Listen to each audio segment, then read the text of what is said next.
unofficial Universal Orlando podcast is a member of the Mice Chat Podcast Network. MicePod.com.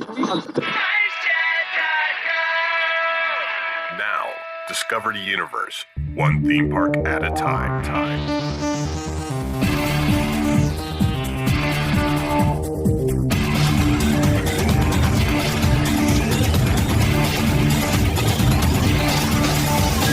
Greetings, Universal fans! This episode was made possible by Fairy Godmother Travel and the Producers Club. So let's join the gang as we discover more about the Universal Orlando Resort, as well as Universal Studios Hollywood, Japan, and Singapore. Hello, and welcome to episode 160 of the unofficial Universal Orlando podcast. I'm your host, Tracy, and with me we have Lee. Hello, everyone. We have Darren. What's up, Internet? We have Hunter, What's up, guys? who's asleep. As usual. He's here. Let's all applaud that. Yes, that's true. And we have a very special guest tonight. We have Seth Kubersky. Hi, Seth. Hi, Lee, Tracy, Hunter, Darren, everyone. It's so great to be on again. I missed you guys. It's been a while since I was trying to remember the last time we had you on, actually. It has. I think it was your last book, the last time we had you on. I wasn't there, wasn't I? Hooley. I believe. honestly don't remember. Obviously, I just have to write a book every month so I have to be Yes. on more often. There's lots of Universal books out there at the moment, actually. We're getting bombarded with them. Yes. But we won't. We don't But we talk won't about talk that about one. this. No. No. Okay, we'll talk about this one. Yes. Yes, the best one. Yes. So yes, Seth has this great book out. It's the unofficial guide, Universal Orlando. It says the most comprehensive guide to Universal Orlando ever published. And I finished it this morning, and I agree with that. Yeah, that's a bold statement. Yeah, how long did it take you? Because it's a lot of pages. That's a lot. Did you really read or did you skim? I'll be I honest, would I skim. skimmed. Yeah, I I haven't read the whole thing yet. I wrote it. What I would say is, I've skimmed things like the restaurant profiles and the shopping profiles. Like, just read the titles of each of the shops and restaurants, but the rest I read. Well, we'll be selling a Cliff Notes edition, to help you get, because, 380 something pages. It's a lot to get through. I'm really impressed that you read as much as you did. Yeah, it's one of those things as well that I noticed. It does seem to be aimed very much at, because I know, like, touring plans, really you aim at sort of the Disney market, and now because Universal's getting really popular, you've started doing more on like the touring plans for that, plus the book as well. So it seems to be aimed at guests who are quite familiar with Disney and are now going to Universal because it's become that popular. So there's a lot of stuff in there that, like, us as sort of Universal nerds know, but then I still found stuff that I didn't know. Same Oh, here. good. Yeah. I'm glad. I wasn't sure I'd be able to tell you guys anything new. Yeah, to be honest, if you're the kind of person who listens to every podcast and follows every website, then there's not going to be too many secrets in here that you're not aware of. But for the person with only a casual knowledge of Universal, someone who has maybe been going to Disney for years and has heard about Harry Potter and is thinking of taking their next trip and splitting it between Disney and Universal, or even just taking a trip to Universal, this is a great place to start. Absolutely. Yeah, it was the flashing your room key card to get priority seating at the restaurants. I didn't know that. Yeah, and it works spottily. I want to expand that section. The research to try to figure out at any given time which restaurants are participating is kind of maddening. To be honest, pretty much all the restaurants that do that also take Open Table or Next Table, and you're probably better off going that route. Because if you make a reservation, you'll always be in quicker, even than those priority seatings. But yeah, that's a tip that not many people know about. It's a perk of the hotels that's not very well advertised. I'm going to test it in October. Yes, we will. All right, report back and let me know your success rate, because mine has been mixed. Right. Yeah. I just see Lee strutting into the restaurant, just pulling it out of the wallet and setting it on the table. Well, what can you do for me? Yeah, there'll be a 10 spot underneath it though as well. You're not Derek cheating. Burgundy. Oh no, Derek doesn't need that. He's theme park royalty, don't you know? Anyway, we don't need to talk about him. He might have been a co-author kind of on that book, but we don't talk about that man on here. You know what? He wants to think he's a co-author. In fact, I've seen him going around to bookstores and crossing out my name and writing his over it. But he's a really important contributor. There is no way I could eat all of the food at Universal. So thank God we have a man like Derek with absolutely no taste or shame, willing to go that extra mile. The thing is... To be serious, he contributed a lot of great stuff, including a special Saturday top six snacks in the parks. Mm-hmm. I think the thing with Derek is people do think he's a bit of a joke, but which he is. He doesn't take himself completely serious, but that guy knows what he's talking about. He can take a joke, but it doesn't mean he is a joke. Exactly, yes. Yes, but he knows his stuff. Oh, yeah. Yeah. Yeah, when there's something I'm stumped on, Derek's the first guy I call. Yeah. Yep. Definitely. Yeah. What I've been using the book for, what I think it's really great for, even if you do have a doorstop. But even if you do have a good knowledge of Universal and everything, it is a great reference book. I mean, just to be able to pull up on the fly any description, park maps, and all the different information that's in there. It's great to have. If you are the kind of person who gets into loud bar bet arguments over the Universal parks, feel free to whip this out and use it as a definitive reference source. I am going to wear cargo the Guinness book for Universal. Because this is the first unofficial guide to Universal, isn't it? This is the first edition? This is the first time that the unofficial guide has put out a book dedicated to Universal. We have had Universal material in the Walt Disney World book and our Beyond Disney series for many, many years. But that takes up a small fraction of those books. This here, it's been expanded out. Mm-hmm. This book is actually a tiny bit longer than our Disneyland book. Wow. Right. So yeah, it's really exhaustive. I think one of the good things about it is the fact that you've done it with no help from Universal. The fact that it is unofficial means you can put stuff in there from your experience and stuff rather than just going by what they've told you can put in. So if, like, from someone visiting the park's point of view, you're going to find stuff out in there that Universal don't necessarily want you to know. Yeah, and you're absolutely right. I would never write a guidebook, I don't think, that was sanctioned and approved by Universal and that we had to edit anything out to keep them from being unhappy. We don't tell anyone any tricks that are illegal or that'll get you kicked out of the parks, obviously. You'll have to find another book for that. But we definitely tell it like it is, and when something isn't great, we say so. We're not just here to pump up the parks and to say everything is perfect. Yes, but we're also not there to trash it. Yeah. It's a really expensive for people to take the time and the money to go to Universal on vacation. It's something people can only do once every few years or maybe once in a lifetime. So, we don't want you wasting time on stuff that's just mediocre. Mm-hmm. So why Shrek 4D got a 3.5 star then?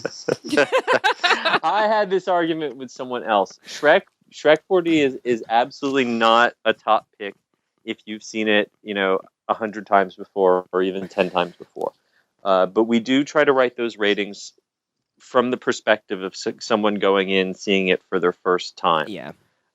It's not as good as Terminator or as good as Muppets, but it's got some nifty gags. There's some funny writing. There's some jokes. It's like the Shrek movies. Yeah. Shrek was great. If you remember seeing the first, couple Shrek movies in the theater, they were great the first time you saw them because there were lots of funny gags and it was, kind of radical the way they poked fun at Disney. And then you go back and watch those movies now and, they're pretty dated.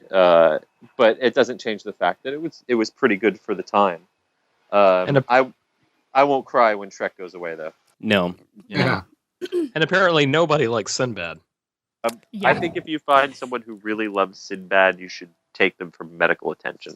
Darren, we're actually still waiting. And I say that loving dearly some people who are in the Yeah. cast of that show and people who worked on the new version of the show. They're very talented people doing the best they can within the very narrow constraints that they are given. Darren, we're still waiting for your official review of that, by the way. I sent it to you, didn't I? Nope. Oh, whoops. It wasn't in the show.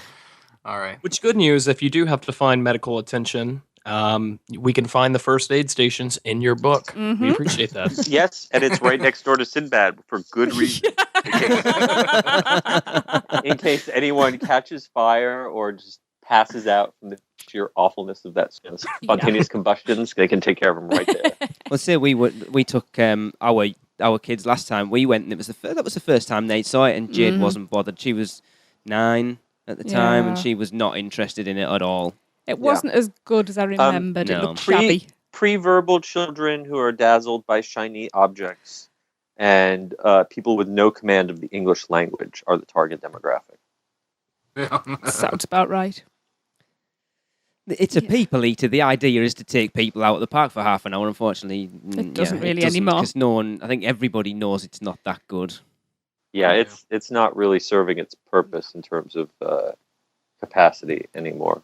Are you hearing any rumors? Because there was rumors about. There's been so many rumors for so many years, and none of them have panned out. Yeah. I think we got to wait for Kong to get finished before we see any movement on that side of the park. Kong and then Marvel is next after Kong. Because I know we had a brief conversation about the Hulk, Seth, recently, and you wouldn't tell me anything about it. It was like, oh, well, it might be. I know probably the same thing you know, that they are closing it for almost a year so that they can do a complete overhaul of the track. I suspect that a good majority, if not all of the metal, is going to be replaced. Really? This is not just swap in some new trains and throw on a coat of paint. This is also going to be probably a ground-up rebuild of the queue and loading station with a much different look when it comes back. Is it going to be the Hulk? It will still be the Incredible Hulk. It will still be Marvel. It will not be Super Mario's roller coaster or anything like that. It will still be Marvel. It will still be the Hulk. But it will not be the 90s flat cardboard cutout stiff animation version of the Hulk. Are we looking at more along the cinematic universe, or are they not allowed to use that likeness?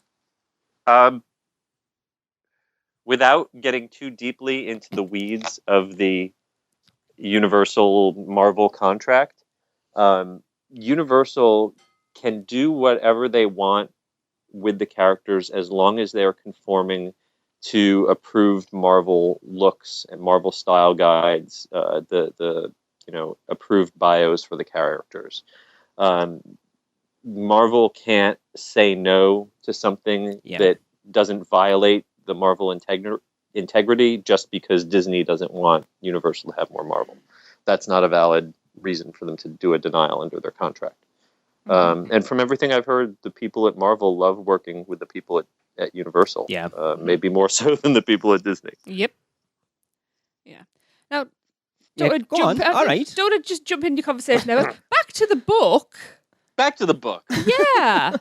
Buy my book. I've just read another half of it while that was I want to clarify that you are not saying that you liked it simply because I named UUOP as the best podcast that's dedicated to Universal. This has absolutely nothing to do with it. Not at all. The money you sent also helps. No, I understand. I understand the wording was very specific.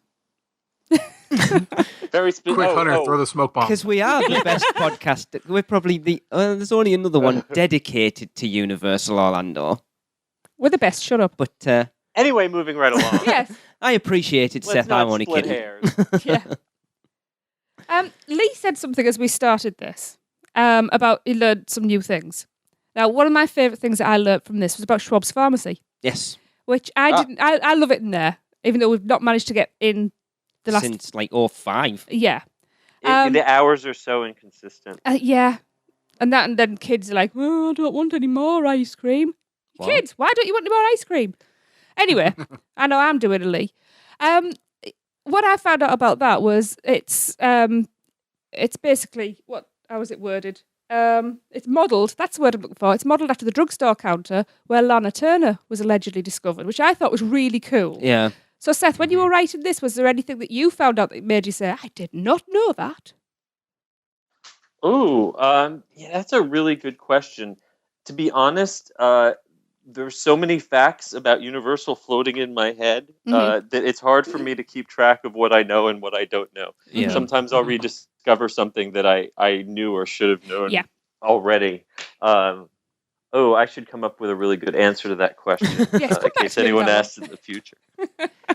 We know you used to work at the parks a while ago then, Seth. How much did that help writing the book? Well, I would say it definitely helped in the sense that it kind of got me started on my whole theme park writing career. I wouldn't have the insight into the way the parks work if I hadn't done that, and I wouldn't have the connections with people who did work in the parks and still do. While the book is written from the perspective of just the normal person coming in and buying a ticket, I'd say that, having that behind the scenes experience, definitely informed the way I approached it. Mm-hmm. Yeah. Was there a part of the book that you found difficult to write? Ooh, So it's tough journalism, this. the introduction was one of the first things I tackled, and it was challenging to kind of walk the line between saying, here are the differences between Universal and Disney, and here are the areas where we think that Universal is doing it better, without it turning into a kind of fanboy, pixie duster versus Universal lover contest. I hope I don't get too many hate letters on that section. Not from us. I think we tried to be really straightforward and kind of lay out cleanly. These are the areas in which we think that they are head to head. These are the areas which we think Disney is better and Universal is better. I've got to say, I think you've struck that balance really well. Thank you. Same as with like your ratings and things for the restaurants and rides and things. Mm-hmm. And for the rides, that was tough to continuously look at all the rides and how we've rated things, and also cross-checking about how we've rated things at Walt Disney World and Disneyland and SeaWorld, and making sure that we're being fair and consistent, that if there are two attractions that are very similar across two different parks, that we're not unfairly giving one a better or worse score. We'd have a meeting with the whole Universal team, Len Testa and Bob Selinger and everyone, and kind of going through and debating, is this worth an extra half star? Or should we knock this one down? I think we did a pretty good job of balancing it. And like I said, we constantly go back and see the attractions and try to write it from the perspective of someone who's seeing a ride for the first time, but also keeping an eye of, are they maintaining a ride? Is the ride that someone's going on today the same attraction as when it first opened, or have so many effects been turned off, or the quality of the acting has gone downhill to the point where it's not the same attraction. It is, like you say, it's that thing for someone who rides, because I've heard you say before, you go to the park sort of 3, 4, 5 times a week to judge something from that first person, like that first visit perspective from someone who goes on them so often, has got to be so difficult. It is absolutely tough. Anything that you do over and over and over again, eventually you get kind of numb to it. But to be honest, it's still a thrill. Every time I get on Forbidden Journey, no matter how many times I've been on that ride, I still get a joy out of it. I still love walking around the parks, even on a crowded day, and just looking at the people, enjoying them. And it is hard sometimes to get your head out of the Twitter feed and just take in the parks and enjoy them for what they are, especially when you're there for professional reasons. But I haven't totally lost that joy yet. Now, I will admit that there are some days where I have to go to Walt Disney World for research purposes, and it's a little harder to find the joy some days there. But I still get excited every time I walk past the lighthouse or walk into Diagon Alley. Cool. Well, that's good. Now, I'm going to throw in an old book, because I think one of the last times we had you on, Seth, was to talk about, and I'm trying to rack my brains trying to remember what it's called. Is it the Universal Orlando, The Ultimate Guide to the Ultimate Theme Park Adventure? Is that right? That's exactly it. That was from another publisher, and I worked on that book from about 2010 through the 2014 edition. So how was writing this one different to that one for you? Because obviously you want to tackle it a completely different way. Yeah, it was interesting. I find that I occasionally will rely on certain verbal or written tics, little catchphrases that I like to use. And the one challenge I had was kind of scouring through that, and if I ever thought that I said something the same way previously, I made sure to redo that.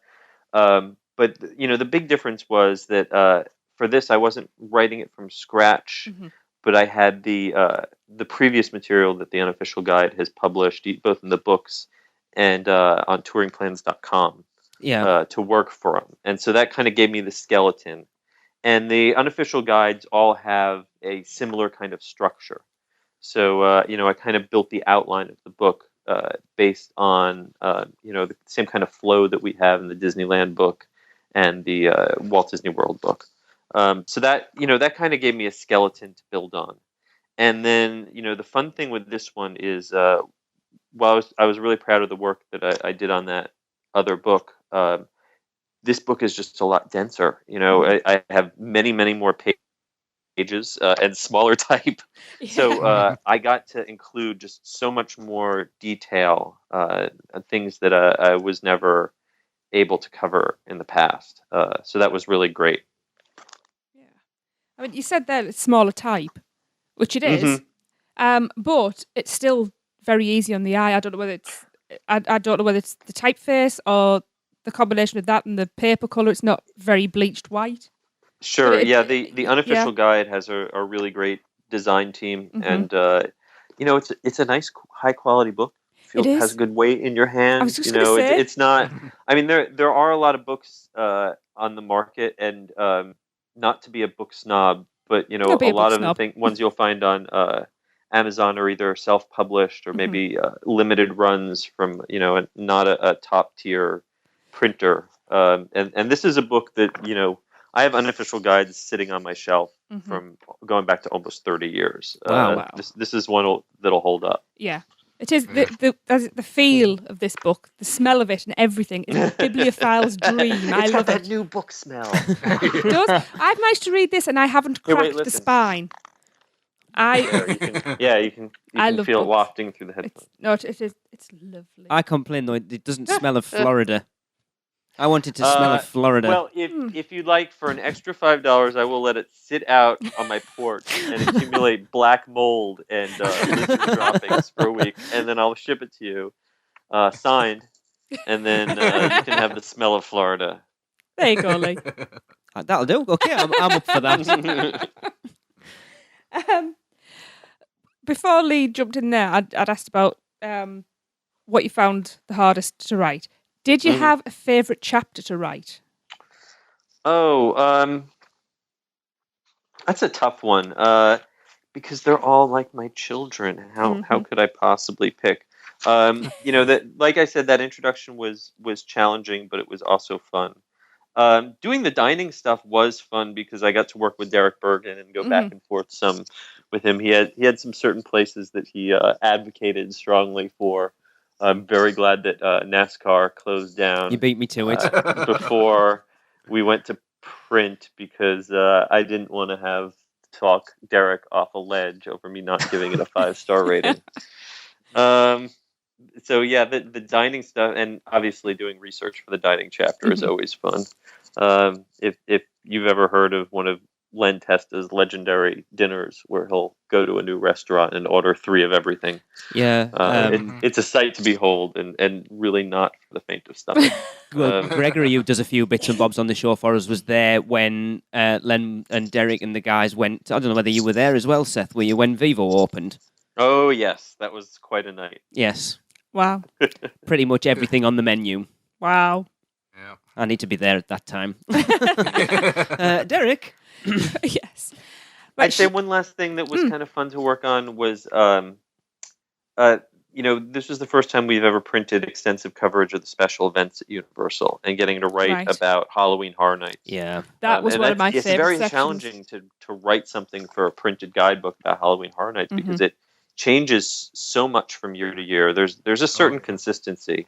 But, things change so radically. I was glad that even though this went to print quite a while ago, I did correctly include the headliners for this year's Halloween Horror Nights before they got officially announced. So at least that much of it is right. But I one of these days I'll write about how Halloween Horror Nights is at Universal Studios Florida, and then they'll suddenly switch it back to IOA just when after we've gone to press. That'll be right. Yes. Shall we take a quick break and then get back into it? Mm-hmm.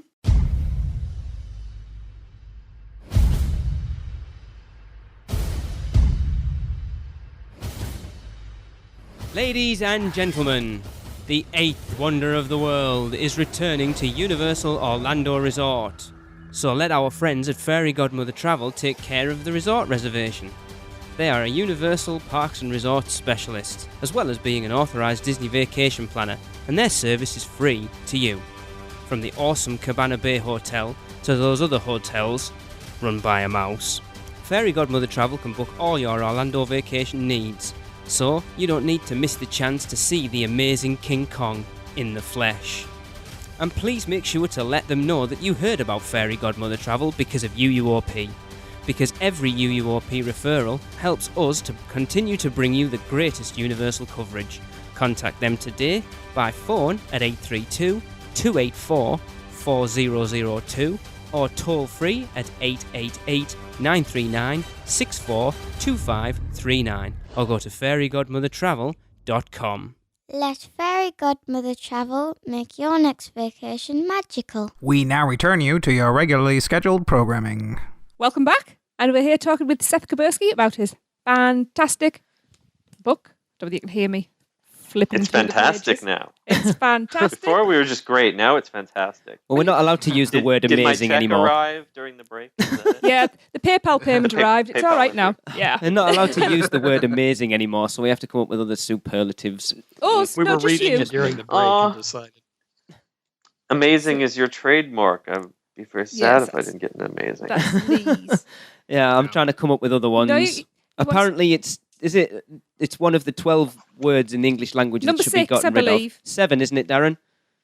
Yeah. 7. number Oh, 7. whatever. Should be Seth, number 6. in your book, a lot of people may realise there is a distinct lack of pictures. Yes. None of the unofficial guides, other than our color companion to Walt Disney World, include photographs. There's a couple reasons for them. Part of that is that while you can write anything you want about a park, if you start printing photographs of copyrighted characters and icons, then you start wading through legal approval. And more importantly, there's lots of sources for photos on the internet. True. And we did have to squeeze it. Believe it or not, there's some stuff we had to trim down to get it to the number of pages that it is. So I know a picture is worth 1,000 words, but I don't know which of my words I'd want to sacrifice in order to squeeze in a photo. So you just chose the 1,000 words. Yeah, but we have cartoons, so Yes. that makes up for it. If you like pictures, there's some cartoons in there. I was going to mention the cartoons. I've been quite amused by the cartoons. Like, thinking about it a little bit more now as well, for if someone's picking the book up who hasn't been before, not seeing pictures isn't necessarily a bad thing. Because then you're not... yeah, I mean, I guess that's a spoiler alert, right? Yeah, you're not getting that image in your I head. didn't think of Though that. there is a big honking picture of the Gringotts dragon right on the cover. So, boom, I blew think that they'll have reveal. probably Sorry, seen guys. that, though. I haven't seen it yet. No, but everybody's seen the images. That's what I'm saying. Yeah. First time I saw it was on the front of that book. Oh, shut your face. Sorry. I was kidding. Destroyed your childhood. Do you know, I think I've just found another use for this book. Oh, don't even think about it. That would the work more I really think well. about it, pictures of any Florida theme park are really a letdown any way you think about it, because you're going to see these photos taken in optimal conditions, like perfect photos, and then you're going to go and it's going to rain halfway through the day, and none of it's going to look like that. So Right. Like you look at Tom Bricker's photos and everything is perfect and glowing and with the perfect lighting, and then you see it in real life and you're like, wait, doesn't really look that nice. yeah, it's better just to see it in person. Get your own impression of it. No, Another really good thing for like parents and stuff. The one section I thought was really cool was the Universal Kids and Scary stuff. Where you talk about like the scary factor of the rides, the intensity, and everything like that. And I think I've never seen that anybody go into that much detail in a book about it. So that I think that's really good information for parents. Mm-hmm. And if anyone would like to volunteer a small child to test some of these, I haven't personally taken my niece or nephew on Gringotts. Oh, really? Because I think that my brother and sister-in-law would kill me. But if you would like to donate a small child, and then we can biometrically hook them up like Clockwork Orange style, and test their fear response. I can send you an 11-year-old That would be in helpful October. for a future edition. well, Seth, it's funny you should mention Yes. that. But we're actually taking our 11-year-old to Halloween Horror Nights this year. Oh, well, you're the kind of people that I talk about. Oh no, she's proper hardcore. Bringing Oh, yeah. children to an event that they probably don't belong at. Put it this way. I liked haunted houses and stuff when I was that age, but they weren't that intense. They were the neighborhood backyard haunted houses that were, kind of fake and kind of silly, and Universal is. That's hardcore. That's jumping right into it. I mean, she's done. 11-year-old. She experienced these things before. We've actually got friends over here. So you've already ruined her. Yeah. Oh yeah. Well, she actually did a maze last year that's a hooded and blindfolded maze. Yeah, solo maze. Oh, okay. Yeah, she's officially the UK's youngest person to do a solo hooded maze. Yeah, she's hardcore. And she loved it. And social services haven't taken her. No. I was gonna say I'm very. As soon as they listen to this podcast, good. I'll have a packed up. Knocking at your door. Yeah. To be honest, I was very concerned that Lee and Tracy were going to use this section as like a guide to torturing the children. They're going to just whatever Seth says, do the opposite. Also, the Lost Children section before that, I think they're going to pick up a few tips from there. Yeah. No, it's one of those things with kids, though, isn't it? You've got to know your own child. Yeah. And you can't. We've waited, and if she hadn't been ready, we wouldn't have been doing it this year. Yeah. We're very much being guided by her. To be honest, I think the 16-year-old is going to be. He seems the one that's more apprehensive out of the two. She's seen more scary movies than he has. Yeah. And when he's chickening out and his sister is going through, he'll never hear the end of that. Oh yeah, when we did 20 years from now. Yeah. Oh yeah. Well, the hooded solo maze, she didn't. She did it. He didn't. But he knows his limits. He's a tart. He doesn't listen to this. I can say what I like about him. You're evil. And that's our son you're talking about. I don't know. Anyway. What was I going to say? I've forgotten now. Hunter, you're very quiet. He's asleep. I'm enjoying. I'm just listening. Oh, I know what I was going to say. I love the fact that you have almost 2 pages dedicated to butterbeer. I love that. In every form. In every form. So that nicely leads me into the question. Which is your favourite form of butterbeer? It's a multi-layered question, and you want a single answer, I know, so you can add it to your tab. All right, then. There is only one right answer, actually, and all 4 of us think ours is it. Our butterbeer debate seems to have changed now, because it used to be just people giving their favourite, but now it seems people have taken it upon themselves to actually rank them in order. I have an answer with an asterisk. Okay. If I have to be forced to pick one that's the off-the-shelf version, then I have to say Frozen. Yes. Yeah. No, you're wrong. If I'm allowed to customize, my choice is a hot butter beer Oh yes, with a shot of fire whiskey ordered on the side. I don't and then like you whiskey dump it in soda. when the bartender's back is turned. I have that. After reading that, I have that jotted down. You don't like whiskey? Oh, I think I could grow to like the idea. Cinnamon whiskey. I It's think I different like than that any one. other kind of whiskey. Yeah, Oh, yeah. it's Okay. its own thing for sure. I have a bit of a worry that I'm not going to be sober on this trip. Well, we're trying to get our own concoction. That's kind of the point, isn't it? Yeah. It's never too early to start drinking when you're in Diagon Alley. It's 5 o'clock somewhere. Well, I mean, because England is 5 hours ahead of Florida, so it's always afternoon or evening. Mm-hmm. This is and I'm sure wizards run on their own time anyway. So probably, yeah. So we've been trying to trademark our own, haven't we? Because one of our listeners, was it Chris Screws? I think so. He took pumpkin juice and put a shot of fire whiskey into it, and we were trying to trademark it as a jack-o'-lantern. Oh, that's fun. I'm going to try that one too.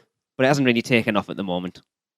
They won't mix it for you. Apparently, you have to buy the shot of whiskey yourself. Yes. And yeah. Well, the strongbow and fire whiskey has become a standard item now. It's actually a little cheaper to order it like that than to order them separately. I might have to force one of those down. I'm not And then a huge cider lover. apparently, no one's referring it to the Deathly Hallows anymore. It is, It's called it's in the here. triple. Yeah, but It's most a people Deathly Hallows. Yeah. I'll have to have one of those as well.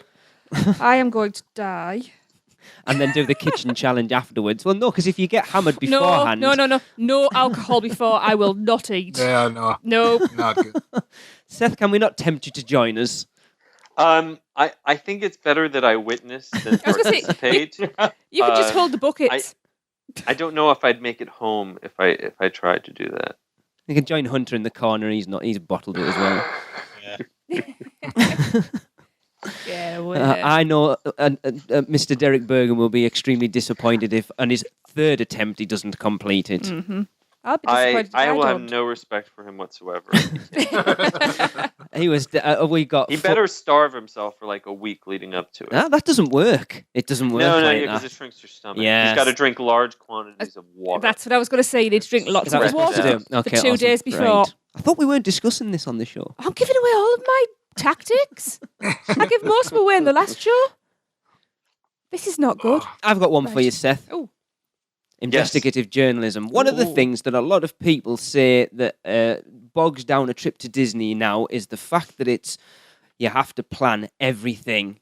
Dining reservations, your hotel room, all your rides and your Fast Pass Pluses and blah, blah, blah. And that Universal's a breath of fresh air because you can walk in to a certain extent. You can do what you want when you want to do it. Absolutely. And you've got touring plans in the back of the book. Okay. We say in the book that the touring plans are not as crucial at Universal, especially in the off-season, as they are at Disney. Yeah. At Disney, they're an absolute must. For Universal, they're there for a guideline. They're there because people who read the unofficial guide series expect the plans, and they enjoy taking the plans and modifying the plans, which you can do with our app and our website. I would say that if you are going to Universal on a peak day, you're there in the heat of summer, or you're there on Christmas week or Easter week, you're going to want to follow a plan, especially if you're not staying on site.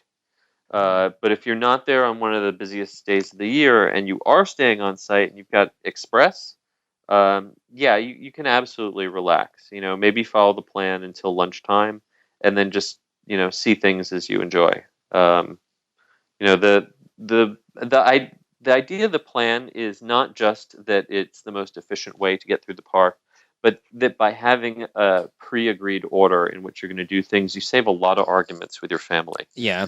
There's nothing worse than that. As soon as you get off a ride, then everyone stops at the exit and pulls out the map and argues about where they're going to go next. Yeah.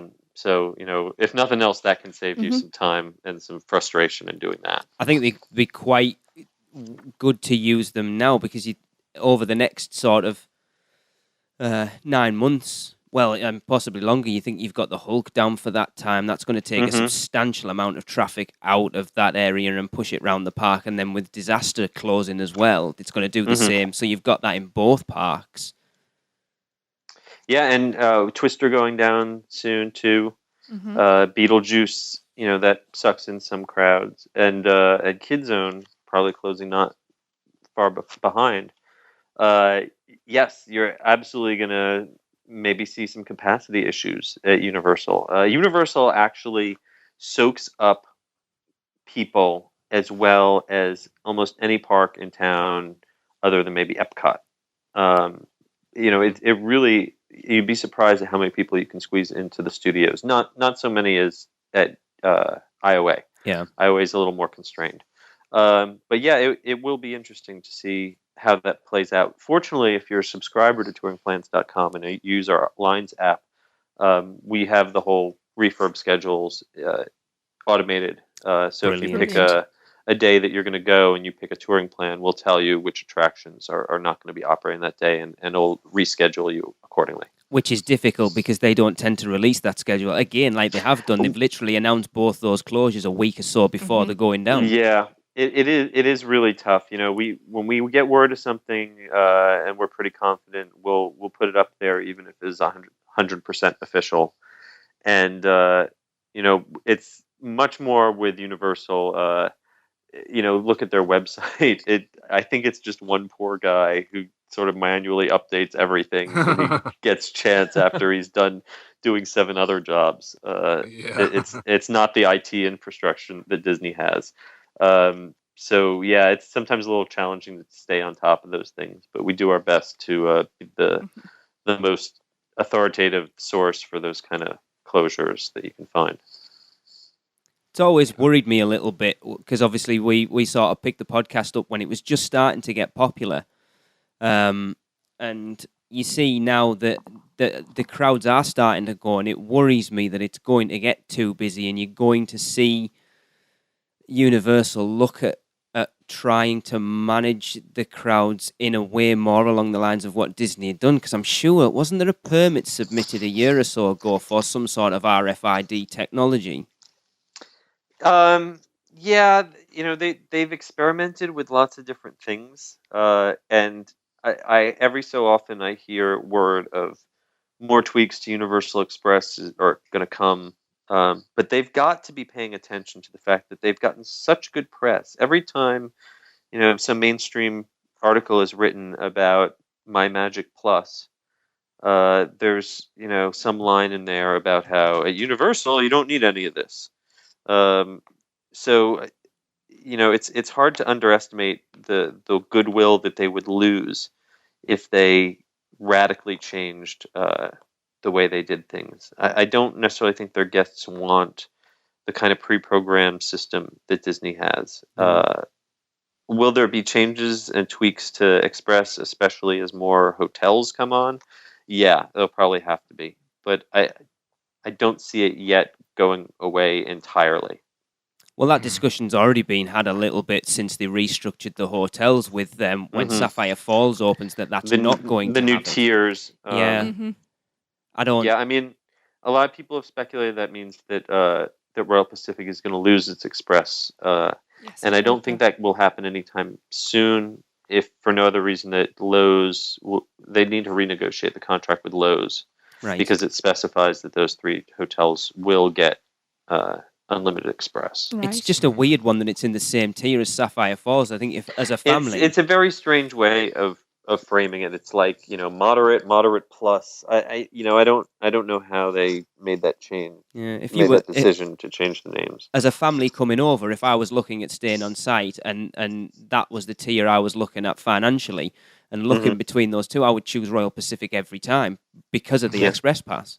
Well, but depending on the day, the difference between Sapphires and Royal Pacific, I think it's 75 or 100 maybe. Wow. Depending on the day. All right, so you are paying maybe not quite that much, but close to that. So it's basically the cost of a couple Express passes is the difference almost. Yeah. So it depends. If you're coming at a slow time of year and you don't really need that Express Pass, then maybe you want that kind of level of hotel luxury without spending the extra money for Express that you're not going to use that much. Yeah. Yeah. And then you speak of the hotels. We kind of mentioned it before we started that Cabana Bay announced 400 extra rooms, isn't it? Which is a lot. Yeah, that's already a pretty big resort. Mm-hmm. On some peak days, that lazy river can get a little crowded. But I also think that you're also having Volcano Bay built right on the opposite side of that, Yeah, so that's that might change that. take some pressure off of the hotel's amenities. I think it'll be awesome to get a room at the top of that tower and be able to look out and see Volcano Bay will be on one side and Kong will be on the other. Wow. And then Sapphire Falls in the third direction. I'm looking forward to see that. I think it's impressive how they're going to wedge something like that into that very narrow strip of land in between where the current hotel is and where the water park's being built. They seem to be so good at using space. I mean, one of the biggest things every last inch. Yeah, one of the things we always talk about. I think one of the best uses of space they've done is the mini golf course.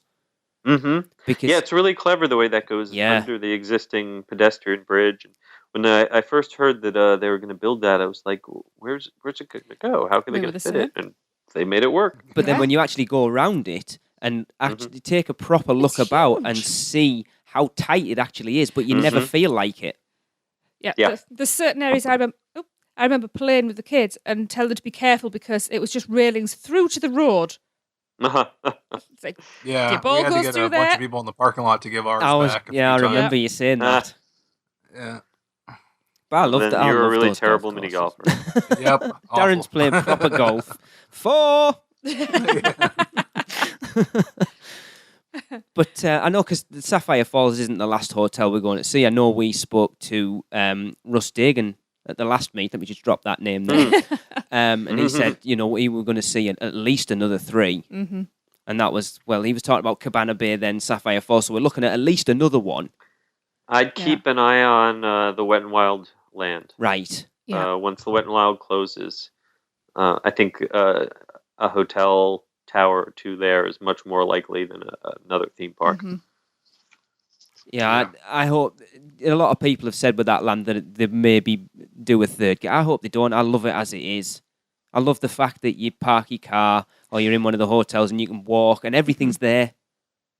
I've never been to Disneyland, but I always say that it feels like that what I imagine Disneyland to be, that you've got City Walk and then you're literally within like a 5-minute walk of both the parks and everything's there. There's none. Oh, absolutely. And that's the charm of Disneyland, and that's why it's really the closest thing to Universal. But the other great thing about Disneyland is that if you can't afford to stay in one of those on-site hotels, there's a lot of hotels within walking distance, or a short shuttle ride away. And if Universal has that kind of option where, if it's significant, I mean, it would either have to be much more luxurious than what they currently have on site, or significantly cheaper than what they have on site to make it worthwhile. But especially if they can rework that overpass over I-4 there, and maybe have better pedestrian connection between that side of International Drive and into the Universal Resort itself. That could really help. Bringing more people in to stay around Universal instead of staying at Disney and commuting over to Universal. Because I always remember one of the first times we had Darren on. Darren, was it the DoubleTree that you used to stay at that was like a 10-minute walk to the parks? Oh, no, the Holiday Inn across the street on Kirkman. That one is just walk right through and get in, and they have a nice little path going that way too. Yeah, and if Universal was to someday get a hold of all that land along Major Boulevard, that former DoubleTree and the Holiday Inn and all that, that would be brilliant because that would be the best place they could possibly expand to. Ooh. There's rumors. I know. There's always rumors. Yeah, a lot of those parcels have traded hands recently. But unless Universal has a very well-disguised shell company, they don't seem to have purchased anything there of significance. You got to look as well at how popular Universal is. Anyone that has the potential of purchasing the hotels are going to snap them up as well. Sure. True. Oh, it's very valuable real estate. Yes. Plus, you have that spot for that billboard right across from Universal that's always advertising Busch Gardens. Yes. I'm flicking through again, I know. and I'm sitting here in the appendix. That sounds like medical. I did not write the appendix. Someone else comes in and does the indexing. I'm just smiling again at one of the readers' comments. It's actually the last reader's Oh, the comment. comments. Okay, Yeah, we haven't okay. mentioned them, have we? That one of the things in the book is that you've actually got touring plans. Yes, like well, I was getting to that.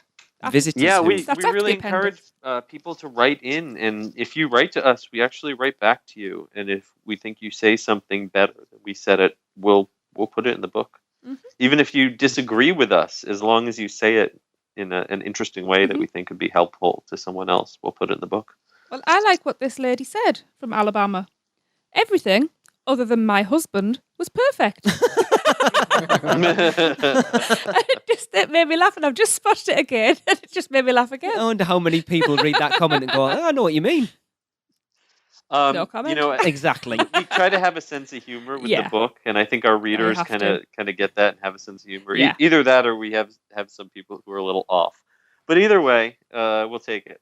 Yeah. But it's good Oh, no, there was humour in there, because it certainly came through. you've got that thing as well, that it's not just someone writing a guidebook trying to tell you their opinion, that you've got genuine people going to the parks as well commenting. Yeah, and that's kind of the thing that, you know, if it's just one person's opinion, fine. But this is, you got the whole team. You got a bunch of people who have collectively spent way too many years inside of theme parks. And also kind of the collective wisdom, the crowdsourcing of all of our thousands of readers who write in and fill out surveys every year. So even if you don't think my opinion is worth anything, there's a lot of other people's opinions that went into it. And let's be honest, everyone's got one. Mm-hmm. Amen. Yep. Yes, there are in the back. There are 10 touring plans in there. Wow. To follow. Yeah, and That's great. there's actually a couple more bonus ones on our website Awesome. too. But yeah, I mean, previously we only had 1-day plans for Universal and IOA, Mhm. and so many people asked, you know, either I've only got 1 day and I want to try to see the best of both parks, or I've got a few days and I want to, you know, really see them all in depth.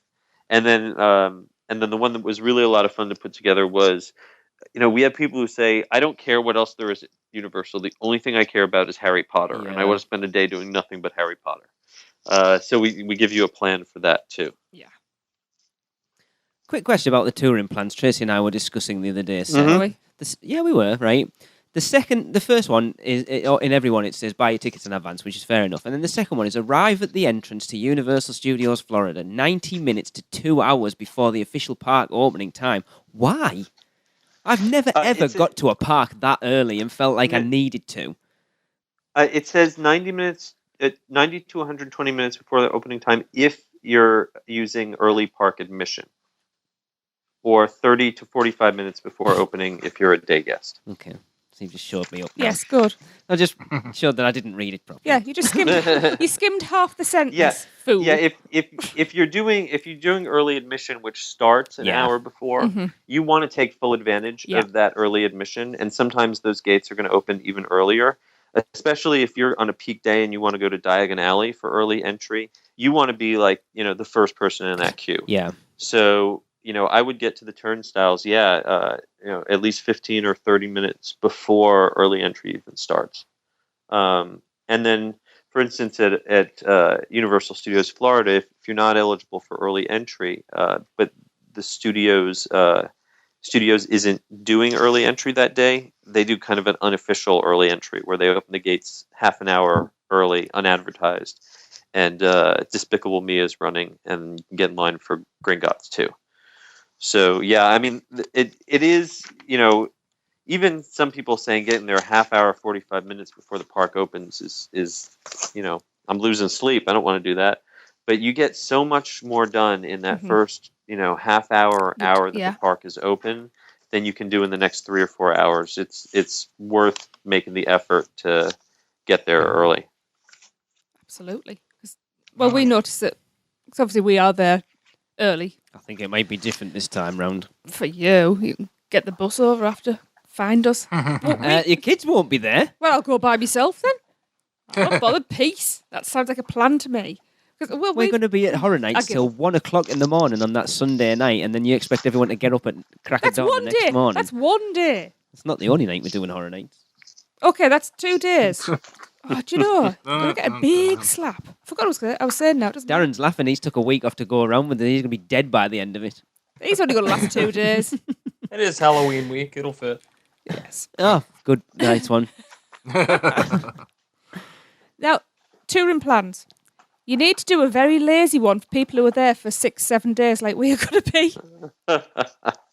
Well, the touring plans are really written for people who have, maybe 1 day for each park, or a 3-day vacation. For Brits like you who get to come over here and have a 2-week holiday, then you don't have to care about that stuff. Just do what you want. We're only out for a week this year. Enjoy yourself. Yeah, it's just a week this year. Yeah. Oh, only a week. Oh. But all Universal. Yeah. Nowhere else.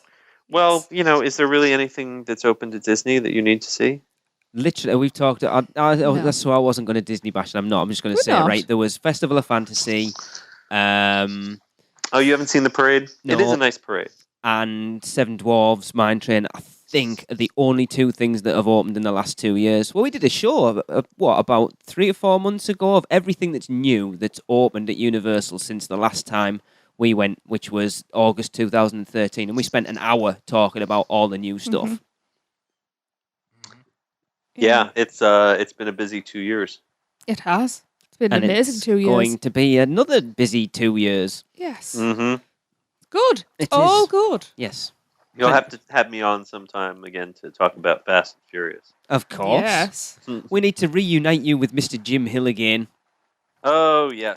That was a great episode. It was a lot of fun. That was a long time ago. It was. I always remember Seth going, yes, I'd love to let Jim talk over me. Oh, that's fun. When Jim is telling a story, no one gets to. Oh, yes. And there are little bits of Jim in the book. There is. Yes. Oh, yes. Yeah, Jim is a contributor to the Unofficial Guide series, and so we've got some little Jim Hill tidbits in here. Yeah. We couldn't have an Unofficial Guide without him. No. And I do love the little cartoon of him. Yes. Yeah, isn't that a great little character? It is. Like a little bobblehead. See, there's some merchandising for you. Absolutely. Official Jim, I can't even say it. You can't speak now, can Jim you? Hill bobbleheads. Has anybody got anything else to ask? Is it raining? It's pouring rain. Wow. Welcome to Florida. I was going to say, you in You England? can hear it, can't you? Yes, I Yeah. can. Sunday before, and then we came really close to getting a hurricane. Yeah. And it kind of fizzled, Erica. but we're getting the backlash. Mhm. We're getting the rain. Yeah, we're Yeah. expecting that in a few days' time, really, aren't Yeah. we? Yes, I will be I will be flying your direction in a few days, and I will be very happy to get out of Florida humidity and moisture for a while. Well, your bad weather normally comes to us 3 days to a week later. Sorry. But that's England. Yeah. We're used to it. Then I'll be chasing it across the Yeah. pond. You've been Yeah. bringing it with you.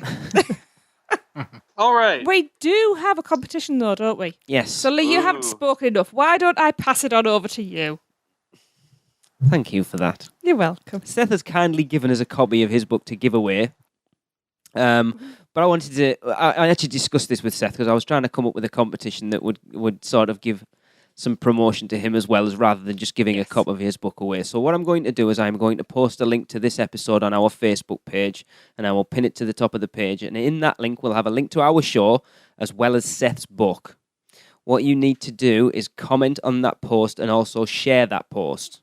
That will be your entry into the competition. If you are not on Facebook, going to the description attached to this show, and there will be a link to Seth's book also. Share that link on Twitter and tag us in it at UUO Podcast, as well as Seth, which is at SKUBERSKY,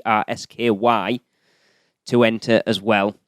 So go and do that, and we'll give you until midnight Florida time on Tuesday, the 22nd of September. And it's open to everyone around the world because we don't discriminate.